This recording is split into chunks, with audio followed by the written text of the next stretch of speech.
Fiadanana daholo fiadanan'ny tompo ho amintsika rehetra.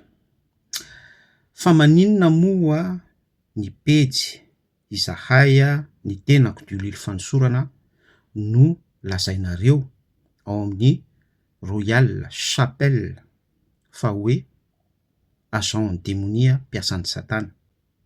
Lazainareo fa tsy misy atao fa tsy ny miapanga ny olom-baositr'Andriamanitra. Zany hoe olom-baositr'Andriamanitra izany nge de misy valy ny ara-baiboly zany fa tsy am'izay mahafalifaly antsika fotsiny tsotro zao. Misy fandalinana ara-baiboly zany hoe olom-baositr'Andriamanitra izany.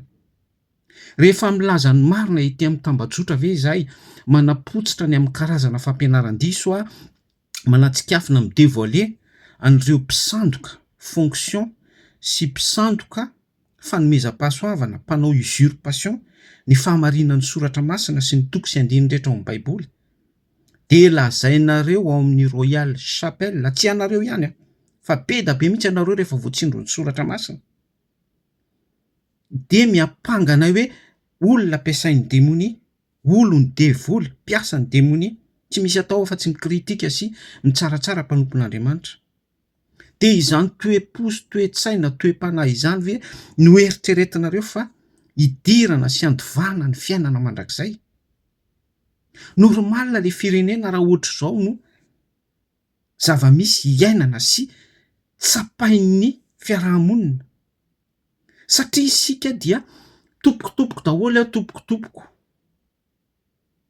Ity firenena ity manajay amin'ny molo noho ny soratra masina fa aminaniny Isaia mpaminany fa ny fony kosa lavitra. De rehefa lazaina ny marina ara-baiboly sy ara-tsoratra masina, rehefa zaraina ny édification, de izahay indray no lazainareo fa mpiasan'ny Satana, mpiasan'ny démonie. Mila mieritreritra, mila tonga saina. Fitiavana re tompoko ny antom-pizarana ho antsika rehetra, fa tsy misy hoe fanenjehana ny iza siza na fanaratsiana ny fiangonan'ny ianona sy ianona. Tsy ny tantara vie privé an'olona mihitsy izahay teto na ny resaka fizika an'olona fa ny sitrapon'Andriamanitra no nambara teto. De izahay indray no lazaina fa tsy misy atao afa-tsy mitsaratsara mpanompon'Andriamanitra, manenjika ireo vahoositr'Andriamanitra sy tsy haiko izay ilazantsika anazy.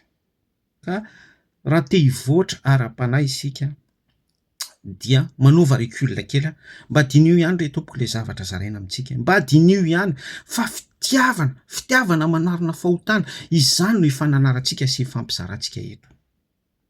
Toko sy andinina anankiray no zaraiko amintsika, fampianaran'i Jesosy Kristy, Jaona toko 7:7. Izy tsy maintsy mitombo, isika rehetra tsy maintsy miaina. Ny momba antsika tsy maintsy miaina. Zao mantsy le pub. Rehefa miditra ny fiangonana Royal Chapel ianao dia ny sarin'izy mivady, pasteur Alova sy ny vadiny lay profeta zany fantatsika rehetra hoe izy. Ny sarin-jareo ngeza be mihitsy, à gauche à droite, amin'ny rindrina devant, ny tafo ihany ny tsy misy sary. Ngeza noho ny pilipitra. De izay fotsiny zany nanaovako remarque hoe fa maninona ny sarinareo mivady ao na rantiranty atao ngeza be ao anatin'ny fiangonana.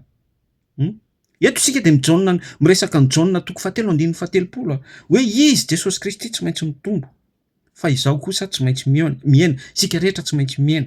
Ny zavatra misy anefa ny posteran'izy mivady ngeza be noho ny varavarakely, ny varavarana fidirana ao am-piangonana, ary tena hoe ngeza noho ny pilipitra ao am-piangonana. Ny tafo ihany ao sisa tsy misy sary. De izay zavatra izay fotsiny no nambarako. Misy soratra ery ambony hoe Jesosy Kristy no tompo.